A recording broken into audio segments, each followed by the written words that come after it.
right, well, my name is Michelle Lonergan, and I work for Local First, as a lot of you probably know. So Local First is one of the largest nonprofits in the nation that promotes and supports local business.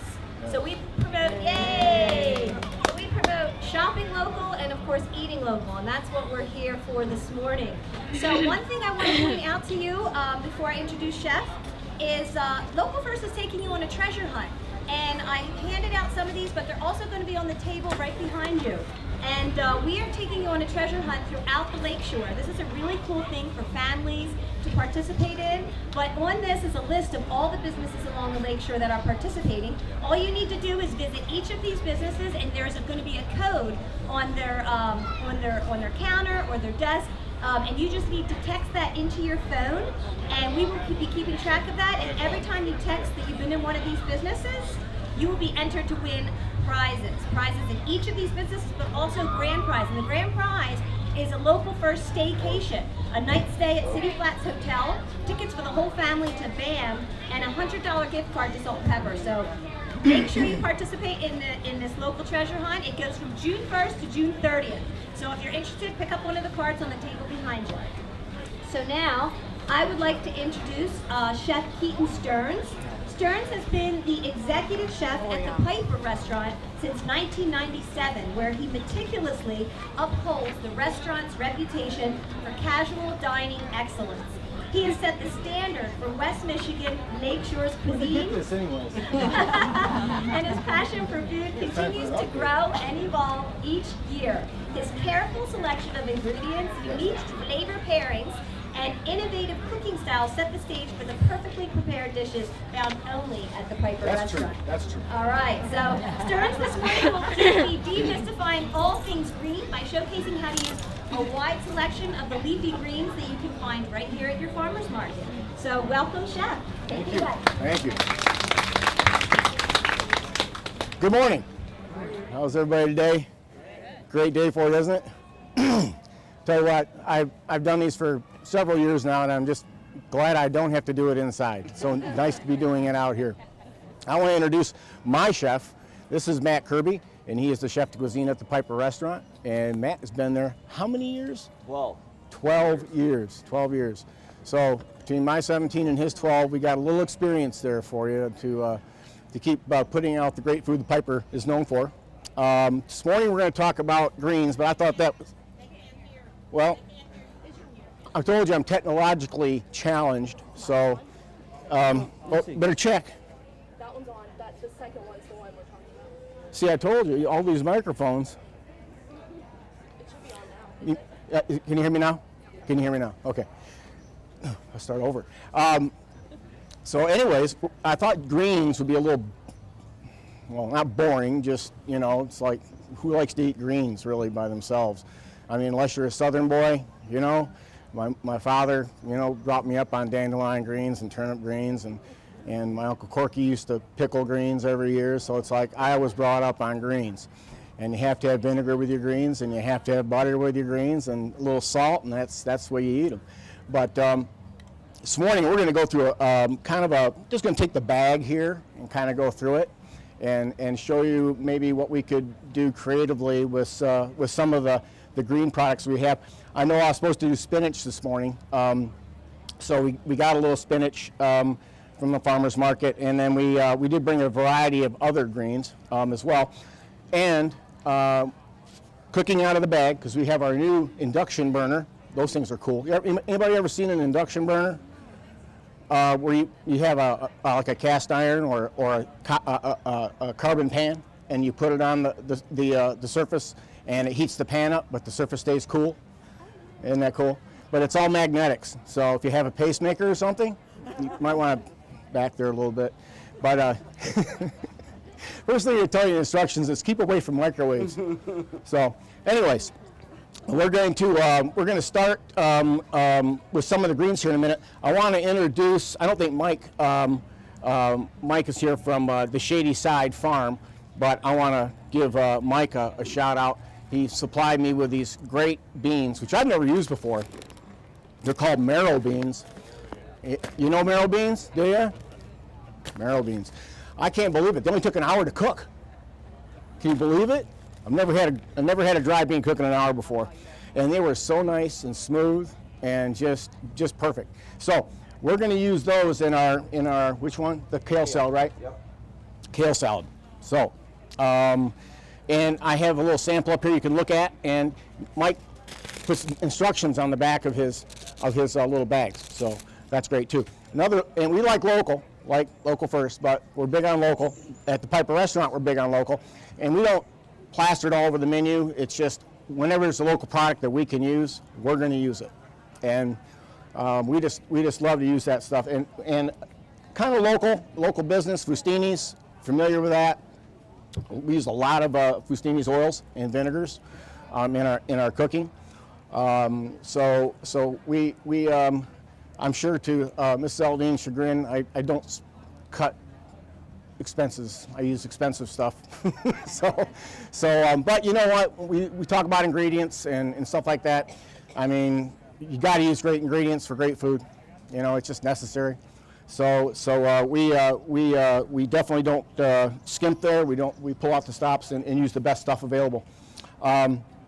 So I just want to go through some identification of some of the greens we're going to use. We have like tender greens like romaine. It's a little romaine from the farmer's market. You can always tell that, you know, heirloom greens and greens that are grown locally from older seed lots. They're so much more flavorful, and they have just better texture. You know, it's just so much different than eating the hybrid stuff we get from the grocery store. Now, grocery stores use a lot of local stuff too when possible, but a lot of stuff comes in from California and stuff, and it's grown in the big, you know, farms. But I think my chef just left. So, anyways, we're using some nice little romaine there. We have our baby spinach here. I like baby spinach. Yeah, because you know what? It's really clean, and it wilts so much nicer. And I just like it. This is organic. We also have an organic baby kale. This is my new favorite. You got all sorts of stuff in here. You got purple kale. You got some lacinato in here. You got green kale, blue kale. Just awesome stuff. And the reason I like this so much is because it marinates so much quicker than the larger leaves. Not that you can't use larger leaves, it just takes longer to do in this preparation. One of the new, bring my mom and dad back into this, one of the new things my mom taught me was she's not a great cook. Really, she's not. Bless her heart. She's a hairdresser, so if that says anything about cooking, she takes the kale and she rips it all up and she threw it in a bag with some of this Paul Newman dressing and let it sit overnight. And I'm going like, well, this is going to be awful, you know. It was the best thing, you know. Yeah, isn't it? And you take those big, which would be tough leaves, you know, and you put it in that marinade, in that acid in there. It just kind of softens the leaves really nice, and then the sweetness of the sugar and the dressing takes over, or high fructose corn syrup takes over, and it was really delicious. So you know, we've taken it a little step farther, thanks to Mom. We've made our own dressing, which I kind of put together, which I thought would be just a really good combination for putting with kale, because kale can be really kind of bitter, but also has a sweet edge to it. And we want to bring that sweetness out so the bitter doesn't overwhelm it. So we put together a recipe for that I'll go through here in a minute. Wild greens. Anybody ever deal with wild greens? Anybody ever go foraging for wild greens? Come on, really? Well, I do, and sometimes, you know it or not, sometimes the stuff you're eating at the restaurant I have at the farm. But this just got done doing some tiger lilies, and they have a green plant on them that looks like a trout lily. I'm sorry, not tiger lily. Tiger lilies too, but trout lilies, and the leaf looks like a trout. It's got a little speckle on it, but they're just a little. What color is the yellow? Yeah, a little bright yellow. Little yellow flower, and it only opens up when the sun's out, and it closes back up at night. And they're delicious in salad and as garnishes and things like that. You can go out and find those. You can find wild watercress. in marshy areas, wild watercress is awesome. It has a nice peppery edge to it. Stay away from the hemlock. That grows right next door to it, so you don't want to get that. So you want to be really careful on when foraging mushrooms or things like that. You want to be really careful because you want to know what you're picking, because it can be fatal if you don't know what you're picking. So we have some just some nice greens up here, and oh, here's the regular kale, just some regular green kale. That is, you can see between the two. The textural differences of this stuff, that's really rough stuff. But this is really tender. It takes just a few minutes to soften. The best part about this is you can eat it raw. Like something like this would take a little bit more of a long marinating, like Keaton was saying, or actually cooking preparation, like a saute or even braising or slow cooking. Sure. Yeah. Yes, sir.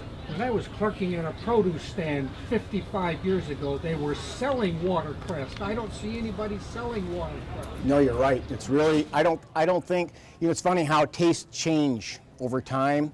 Like I said about greens earlier, I mean, kids don't eat greens anymore. I mean, people, it's just like, I think it's getting back into it again, but watercress is a very pungent green. It's very expensive, and it looks like that romaine. Yeah, sometimes. Sometimes it's very leafy, kind of looks like this. But watercress is very peppery. I like it. You're familiar with arugula? Yeah. Another green? Arugula is great because it's a little softer than the watercress. Watercress I would use sparingly, and arugula, you can go ahead and what we like to do with arugula, just, I don't want to get off track here, but the arugula, we take a little bit of olive oil, and we just drizzle the olive oil on our fresh arugula. I like baby arugula, smaller arugula. And then you just toss in that oil, and you just let it sit there for like 5 minutes. And in 5 minutes, the green color turns totally bright emerald green, translucent, and is more tender and has that nice olive oil flavor on it. See, I like salad with straight olive oil, no vinegar at all. You get good olive oil, that's all you need. That, a little salt on it, it's great, but it's very pretty. That's the way these a lot of greens, when you kind of play with them a little bit, all the little inside tricks that you use on them to make them more attractive and more flavorful. Real quick, very important about greens, especially washing and prep. You want to make sure you wash your greens. And the reason for this, the soil that greens are grown in, lettuces are grown in, very sandy. When it rains, what happens? Splash up on the greens. Sand settles in those little parts inside here because this grows in the ground. So when it grows up, it grows the leaves on the outside, picks up the dirt with it, and all the dirt ends up inside. So Kearby, why don't you show them how, there's a couple of methods we use. You can just run it under cold water. Another one that I want to show about washing, Michigan asparagus. When it grows up, you get all that dirt in the heads. And so I'm going to have Kearby show you that. There's a couple ways to do it, just running under cold water. You don't have to put soap in it or anything like that. The water itself, water is a solvent, so it will take care of anything that's residue of any type of pesticide that might be on here, and it'll also take care of the dirt that's on here. On plants like this that have a kind of embedded dirt in it with that, we use a floating method. And the floating method, what we do is I got a little pan of water here, a pan of water here, and what we'll do is we'll float the greens on top. Yep. But normally what we do is so we'll have our lettuce and we'll have our sinks or whatever that we'll wash the lettuce in, and real easy. Some lettuces are different. Some we cut a little bit, but a lot of them we'll just tear. So this baby romaine here, we'll just tear the leaves off. We don't really want the bottom. And we'll just acidulate that in the water, move it around. And a lot of times we'll actually put a little acid in the water, we'll put a little lemon juice in the water, just a little bit, and that really helps. It gives the lettuce a little bit of better flavor, and it gives it a little better texture, a little more crispness to it. Helps it last a little longer, but just a little bit goes a long way. So we'll just let that sit. We just let that sit in there, and we'll just work it around in our hand. And then so we want to have like a large amount of water, because you want to have so the lettuce can go to the top and all the dirt and everything can go to the bottom. Same thing when you were washing leeks or anything, or any of those kinds of things like that as well. Yeah, leeks are another notorious vegetable for having a lot of dirt, and that dirt you really can't see because it's sand, it doesn't see it, but it's there. So the best thing to do is the floating method on that, and just take a pot of water and then drop your leeks there. The leeks will come to the top, you agitate them, dirt falls off them to the bottom, you can pull them right out of the water. And then the next step is we dry the lettuce. And it's always very important to dry lettuce, especially if you're going to apply a vinaigrette, an oil, or dressing to it. You need to dry the lettuce, because otherwise that water is just going to mix with your oil and dilute the flavor of what you're trying to of your dish. Then your lettuce will be all soggy and waterlogged, and you don't want that. You want it nice and crisp. So if you don't have a salad spinner, we just towels is great. Put it in a colander, agitate it a little bit, get most of the moisture off. Put it on towels, paper towels. Put it in your refrigerator until you're ready to use it. I kind of just blot it too a little bit just to get that off there. Yep. Do you use a salad spinner? Normally what I do is I actually put the water in the spinner and then bring it out. Can you acidulate that water? Yeah, you can. Do away with the- So you're talking about putting your lettuce in and then running the water into the salad spinner? Yeah, you're not going to get the dirt off as much that way. You really need to wash it first and then use the spinner just to dry it. I know they have the little water hole there. Yeah, it's cool if it's already kind of triple washed clean. You can do that. But anything you're getting like our local stuff off the farms and stuff, these are they just grow great produce. They don't wash it for us. So that's our job. So and your job. So we want to make sure that we wash it first and then just dry it with a spinner. Okay, any questions so far? Oh, and you notice Kirby tearing with his hands. We tear the lettuce. Sometimes in the restaurant though, because we're in a hurry, we use the knives. Okay, so we cut the romaine for Caesar and whatnot, but we saw it so fast it really doesn't make a difference. When you cut lettuce with a knife, anybody knows what really happens? You bruise it and it turns brown. Okay, but we saw it so fast, not really an issue. So if you're gonna use it that night, go ahead and use the knife if you don't want to tear it. Tearing is quick though, Okay, let's do some cooking. So we're gonna put together first. We're gonna work with our tender lettuce, our crisp lettuce here, the romaine, and we have a little blue cheese dressing recipe that we're going to make for you. Who makes their own blue cheese dressing? Easy, huh? Yeah, you do, right? Yeah. My cooks are here heckling me already. So we have a blue cheese dressing that I'm going to show you how easy it is to make. So we take our blue cheese. Did you bring that? I'll go right into it. Okay, good. But basically, with the kind of lettuce for like a simple kind of blue cheese, you could even use iceberg lettuce. Little iceberg lettuce is fine. Romaine, baby romaine, green leaf, red leaf lettuce, any kind of thing like that. Bib lettuce is another really nice one for that. So anything with a little texture. Okay, so that's basically what this recipe's for. That's something that you would want to use that way. But this is a super simple recipe. And you can see it's just some basic ingredients.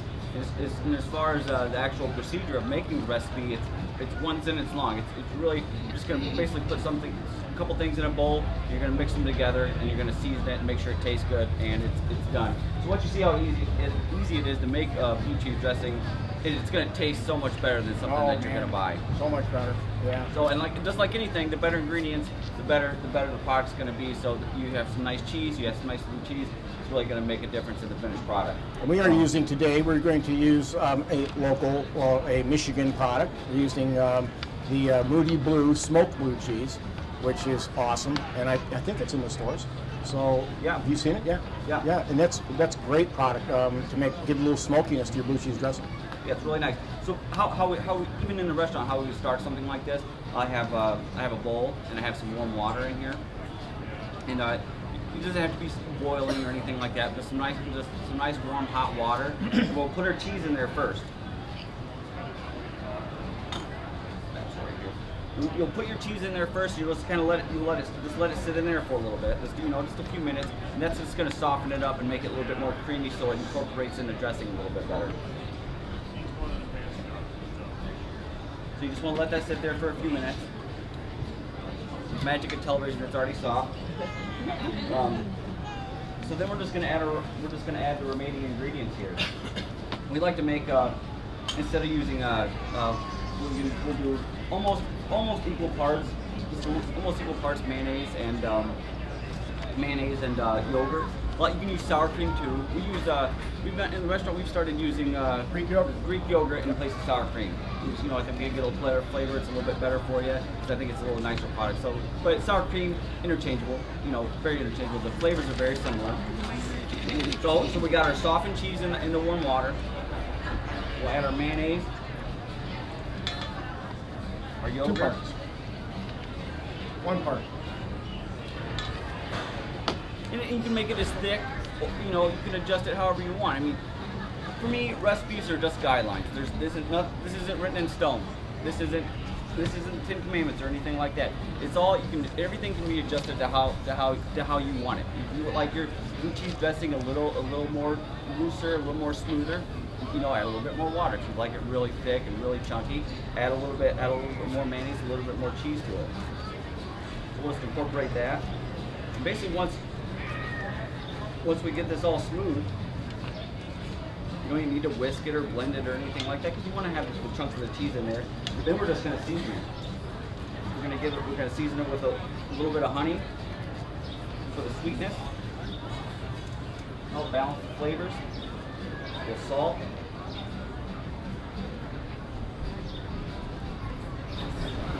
A little pepper. We'll hit it with just a little bit of olive oil.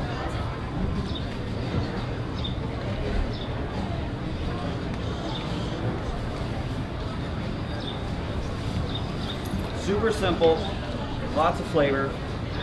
You're going to be amazed how much creamy and how much flavor. And like I said, this is just a basic guideline. If you want it spicy, put some Tabasco in there. If you want to do anything you can do. You know, it's basically it's a blank palette. So you can do a lot of things, and that's a basic kind of blue cheese dressing that we would do for a crisp kind of lettuce like that. Anything like a bib or a romaine or anything like that. Super simple. Okay, great. Next, we're going to do that kale salad I was talking about, and we're going to take baby kale, and let's start that now. I'm going to just show you a quick vinaigrette, and you know, once you get into doing this in your regular cooking, you'll start making all of your dressings yourself. You know, because it takes so little time, you know, and it's so easy. And why spend all that money on a bottle of dressing that's substandard when you can make your own stuff and have it be so much more enjoyable, right? I mean, anybody who makes their own dressing at home knows what I'm talking about. Okay. So we're going to do this cider honey thing that I put together, right? Honey cider kale. That's one honey cider kale. Honey cider, just some really good apple cider vinegar, and there's really not a lot of that available out there. So here's what I suggest. I suggest you do like 3 parts of apple cider vinegar, like the regular Heinz stuff, and then add like a 1/4 cup of apple juice to it, okay? To give it a little more fruit, give it a little more sweetness, a little more balance. And then what we're going to do then is just add our seasoning ingredients. So yeah, we'll start with the vinegar. We'll start with the vinegar and the seasoning. Our dry mustard. Yeah, and we have some pure Michigan honey we're going to dump in there. Yep. A little pepper. Now we're going to put everything in here except for the oil, okay? And the mustard, the dry mustard, Coleman's mustard, dry mustard, that isn't just for seasoning. It's also a emulsifier. It helps the dressing to stay together for a period of time, so that you're not, you know, just putting vinegar and oil on the salad. So that mustard will help to hold that together. And, So you know, basically any mustard Sure, will you help. can use Dijon. Your Yep. vinaigrette. Dijon would be. But the thing you're going to get with Dijon in those types of dressings, you're going to add another flavor to that dressing. And we're trying to keep this very clean, so therefore the Coleman's comes through very handy, because you don't want to add a sharpness to it, which the Coleman's does not add a sharpness to it. It just adds a little underlying body or heat that kind of helps the rest of the ingredients together. It's kind of like a bridge between the sweet and the sour. So you got that, and we're going to add our vinegar. Now when you do this, we sometimes do a reverse emulsion, which I like to do better because it's not as much work. whereas I take my vinegar and I add that, whisk that into my oil. So, you know, I'm pouring way less into my oil, I'm whisking way less, and I'm getting the same product. So you can do it that way. So, you have nice. All right. It's reverse, like normally when you make a vinaigrette, you would add oil to your vinegar, your acid. You'd whisk the oil in. Okay, well when you do that type of thing, it's usually 3 parts of oil to 1 part of acid. So I'm whipping in 3 cups of oil or whatever, whereas if I do the reverse emulsion, I can take my oil, 3 cups of oil, and I only have to whip in 1 cup of vinegar. Okay? It still works. It works the same way. Just a little trick. In the recipe, you've got olive oil, and then in the directions, it's whipping grapeseed, which would... No, it's that or grapeseed. I think I was typo. You can use olive oil or grapeseed. Yeah, The yeah. grape seeds is going to be a more neutral flavor. Right. So olive oil, if you depend on what kind of oil you use, it's going to have a little bit more flavor. Yes. Grape seed is going to be very, very neutral, and you're really just going to taste the greens, or is this going to be very, very, very simple. So not a lot of. You're not going to taste the oil as much as all. That would be the purpose. We're going to kill 2 birds with 1 stone. Okay, we're going to use our baby greens, and we're going to show you how to do the baby greens, which normally we do in a bowl or whatever, but we're going to show you in the Ziploc bag how to do, you can do the big greens this way too, and all it is the amount of time that you expose the greens to the marinade. So, Get these in there. I'd have those all over the place.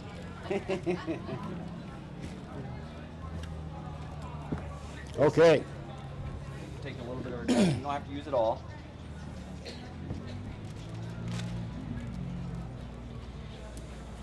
Now, if you're doing it in the bowl, you're going to want to take your tongs, your hands, you're going to want to coat those greens so they're coated evenly. Don't let some greens get coated and some not get coated. You want to make sure that they all have some of the vinaigrette on them. So that's what it's supposed to look like. And you can see that it's already starting to turn a little color. When they start to go green like that, they're marinated and they're softened, so you can see it visually, and you'll know when it's done or not. Now, so we'll let that go right now. Put that over there, and then we're going to do a little sautéed salad for you. I'm going to crank up our induction burner there. Now, with a sautéed salad like this, here you go. We're going to take a little sweet onion out of our bag. This is where we're going to start pulling stuff out of the bag. So if you have any questions, you go right ahead. And we're going to pull some sweet onion out of there, and we're going to pull some rhubarb out of our bag. Here's one. I lose one? You got one? Okay. Rhubarb is can be a little tough on the outside, kind of like celery, only it doesn't taste like celery. So you want to, what I like to do even with my celery is I like to peel it. I just take a peeler and I peel the outside of the celery, okay, or I'll peel this to take that roughness out of it. Also asparagus, another one that has that woody surface on it. Peel it. Just drag a peeler over there and remove that, and it's so much more enjoyable. Not only that, when you expose the inside flesh of the vegetable, it's going to pick up, that butter and that seasoning and that stuff, and it's going to make it way more enjoyable. We like to parboil a lot. I don't know if anybody's into parboiling. Heavy greens like that. When we talk about greens and making them tender, braising greens like collard greens and stuff like that, which are like impossible to eat on their own. They have to be boiled. They have to be braised, one or the other. So we like to parboil, and that is simply taking a large pot of salted water, and I mean salted water. And when properly salted water for vegetables should taste salty. I think we use 1 cup, 1/2 cup to 1 gallon, 1 cup to 1 gallon. Yeah. So a lot of salt. What that does is it helps. It sets when you boil the vegetables, it'll set the color of the green vegetable. Number one, and number two, it will season the green vegetable, because then we're going to take our boiled vegetables out, and you'll see when they're cooked right. You don't have to put them in there but for a minute or two at the most. You'll see even carrots will brighten in color, and they'll be so much more attractive and more flavorful. Then we put them in cold ice water to stop the cooking process. Also washes the salt. away from the vegetable, and so it's just all those little. See, salt has a very unique effect on vegetables, and that's why we always salt vegetables first. Zucchini, yellow squash, things like that that are normally very bland. We'll salt them after we cut them, because what happens is the salt molecules will combine with the proteins and the flavor molecules in the vegetables, and they will cause that vegetable to taste so much better. Yes? Parboil the vegetables. Do you wait for the water, very salted water, to come to boil? Absolutely, you have to have boiling water. Don't put it in boiling water. Don't put so much in your water that it stops boiling. If you put so much in your water that it stops boiling for more than 30 seconds to a minute, you got too much in your pot. So do smaller batches too. Okay, we have our rhubarb in our pan. Peeled and diced rhubarb. Yep, we're going to caramelize that. We're just making. We like to do with baby spinach and things like that. We like to do warm, not like a hot, really cooked spinach, but just a warm spinach salad. Basically, we're just going to lightly wilt the spinach with a warm vinaigrette. And we're just kind of making this vinaigrette all menu in the pan, and then we're gonna add the spinach, just fold it in there very lightly at the end, and then it's just gonna be a nice warm salad. Spinach is gonna be all mushy and totally cooked down. It's just gonna be lightly warm, lightly dressed. Don't cook Stearns. We cook it to order. I figured they'd ask the question. Yeah, right. Yeah. They're gonna ask me. They're not gonna ask you, because then I won't know, and then where will we be?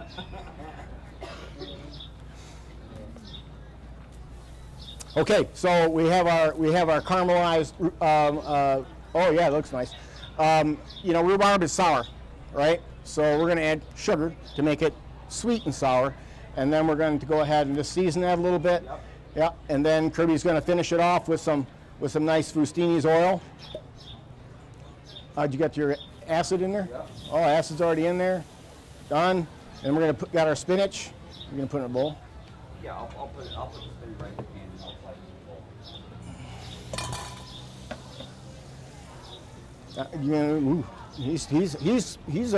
He's way more skilled than I am, because I could never pull that off. I'd kill the spinach. But it only takes a second, just like all these things. Yep. You're basically done right now. You're gonna go ahead and serve. Almost the warmness of the pan. Yep. Is all you're gonna do. And Ollie, did you salt and pepper? Yep. We have a rule at the restaurant, and it's not my rule. A guy named Joel Rubichon came up with it. It's called season before, season during, season after.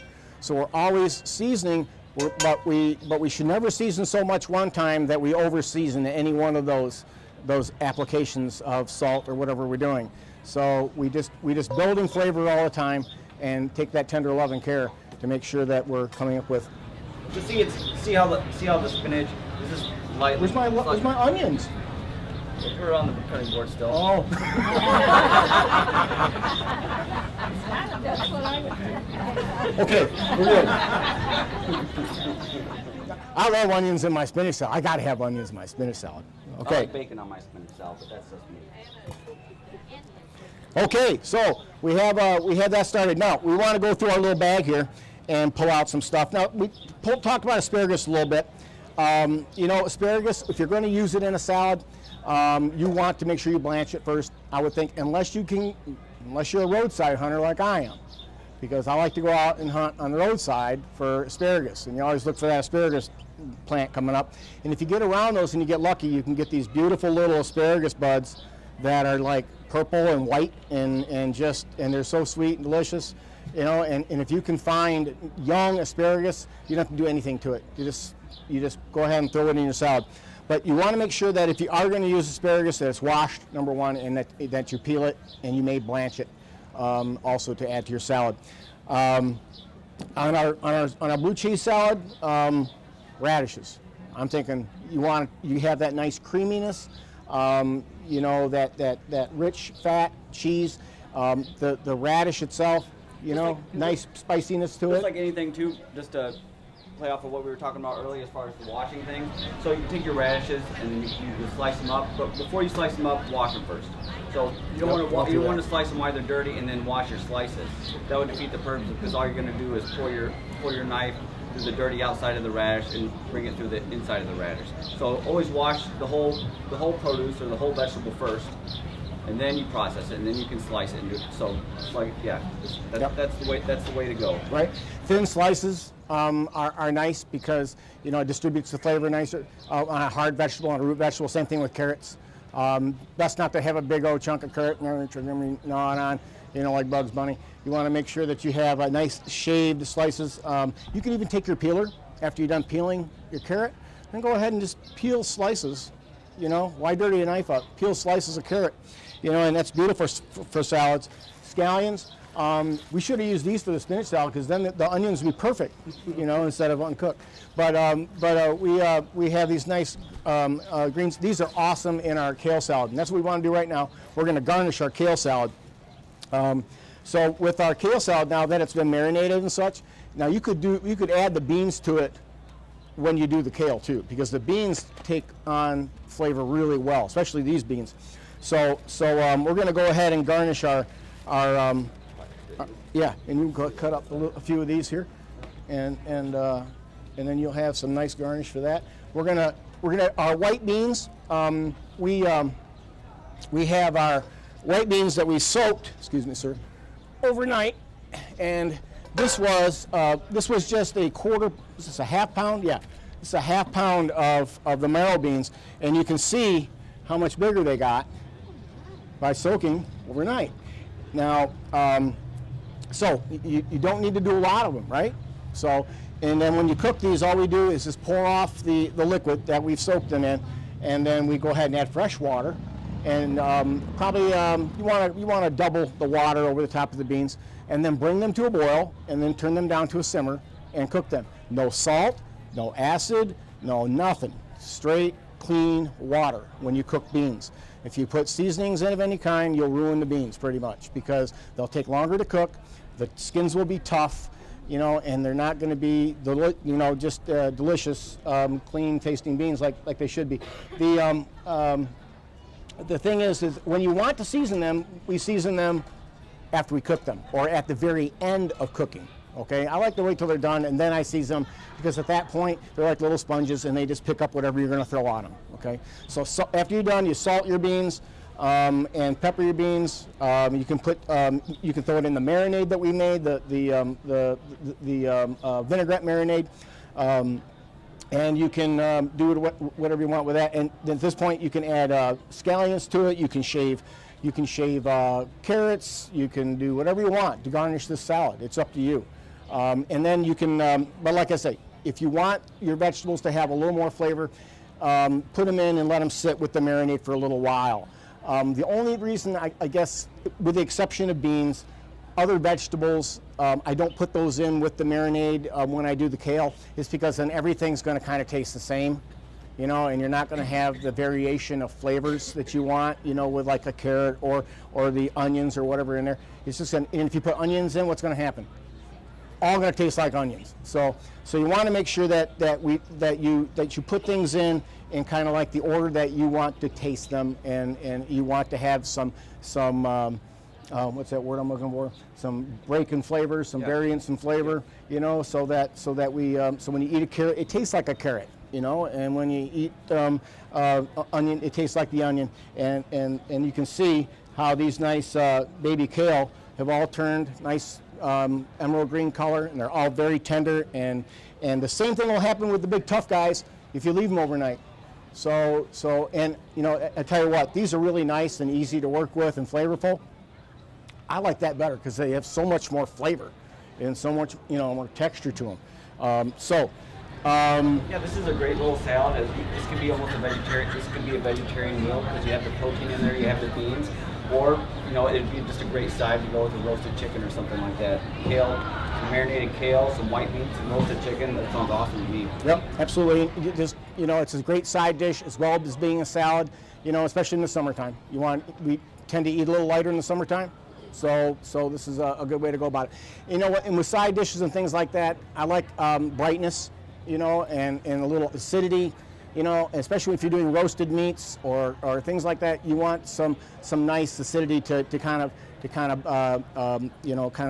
excite that charred meat or whatever you're doing it with, to kind of make all those flavors, even more enjoyable. So let me see here. Any questions so far? We doing all right? Yeah, I think that's about all. I got a lot of asparagus in here. Anybody need some asparagus? This is really nice Michigan asparagus this year, and why I got it right here. Good asparagus, bad asparagus.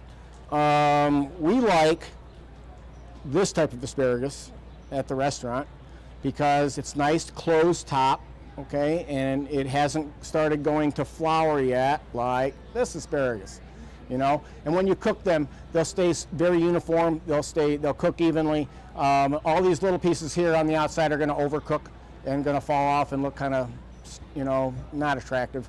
So we try to keep the food very attractive for you. And so we want to make sure you pick ones with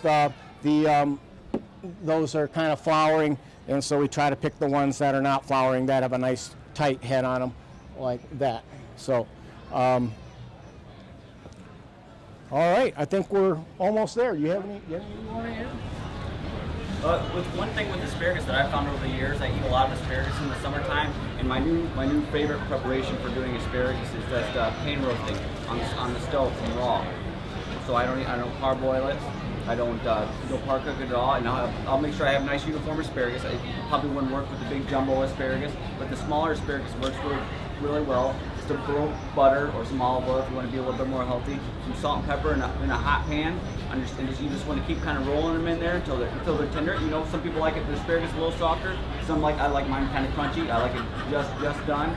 And then you really taste the asparagus a lot better. You don't wash away as much flavor as you do if you were going to parboil or something like that. So. I had some of that last night. It was really good. Yeah. Some of this asparagus.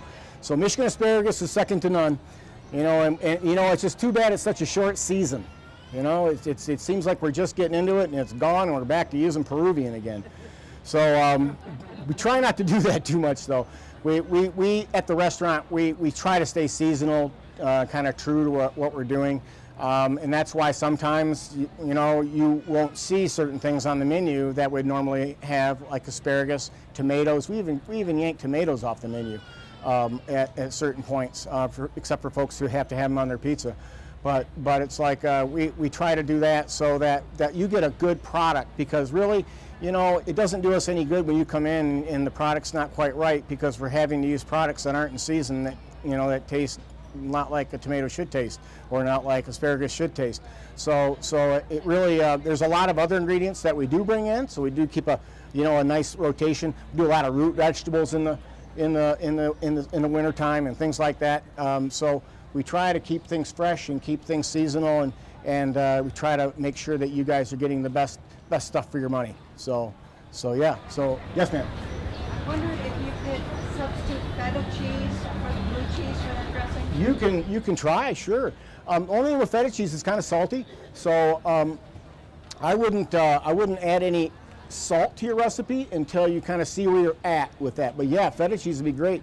You know, and one of our new partners, local partners, Mary Windemiller at Country Winds Farm. She does. We're doing all of our goat cheese with Mary, and she makes a feta cheese that is crazy good. You know, it's very salty, but you know, if you just kind of rinse it and dry it, like I showed you with the produce, kind of same thing applies there, and just crumble it into your salad. It's great. Everybody's into kind of sprinkling sea salt on salads and stuff these days. That feta cheese would serve the same purpose. Nice flavor to put in with your salads. But also make sure that when you're you can experiment with any type of oil and vinegar and concoction of mustards and everything that you want to make your own dressings. Denise over at Festina would be glad to help you put that together. The thing about it, when you're doing vinaigrettes, when you're dressing your salads, you want to make sure that when you're starting with dry greens, don't dump your oil or your vinaigrette on your greens. Okay, you want to drizzle the edge of the bowl, okay, and then toss your salad together, because if you're dumping it on the greens, certain greens are going to get doused. Other greens aren't going to get anything. You're not going to have it be a nice, even, you know, enjoyable salad. So make sure you dress the outside of the bowl and then toss your greens together in the vinaigrette. You can always add more vinaigrette if you don't have enough, or oil. Yeah, and just have fun with it. And like I say, anything in this bag, you know, that we found from, this is Visser Farms. They helped us out today with some of the produce. You know, anything that you can find in the bag or find at the farmer's market can go into sautéed warm salads. You don't have to use spinach in warm salads. You can use romaine. Romaine's great warm, tossed like that. I don't suggest grilling romaine. I've seen a lot of that lately. But you can, there are certain vegetables that lend themselves well to grilling, such as asparagus and things like that. So, yeah. Any questions? Yes? I know that they carry a large variety of beans, but you picked that one. Why did I pick this one? Because I wasn't familiar with it, and number one. And number two, I heard it cooked really fast and was really tender. And I'm always interested in beans that cook fast and are tender, because that's something that I usually don't deal with. We usually had, last bean I think was a flageolet. We cooked for 4 hours and we still couldn't get it done. So the older the bean, the more time it's going to take. And these are fresh from last year, so they are going to cook a lot faster. So if you're buying your beans in the grocery store in the bag, you're taking your life in your own hands when it comes to beans. So it's always best to call Mike at Shady Side, and he'll hook you right up. He's got great beans. He's got beans I've never heard of before, painted ladies and black beans that I've never heard of before. So and his stuff he guarantees it. It's awesome stuff. So yeah, and it's great salad garnish, as you can see, and yeah. So good. Well, thanks for coming today. Yo, yes, ma'am. On the sweet green dressing for the apple cider, you said 3 parts apple cider. Yeah, use it to your own taste. Like everything we do it to taste. We see what works for us, and then I peddle it on you guys. Okay, but So it was 3 parts to 1 3 parts to 1 part. Yeah. 1 part what? Apple juice. Okay. Sweet. Yep. Great. Yes. You get baby kale in the markets? They might have some smaller stuff. I don't know. I looked around earlier, and all I saw some. It's there, but probably only at your, like right now, only at D&W's. I would look for it probably later on this spring. You might be able to see it at Family Fair and such. Yeah. Yeah. Thanks for coming, everybody. Thank you.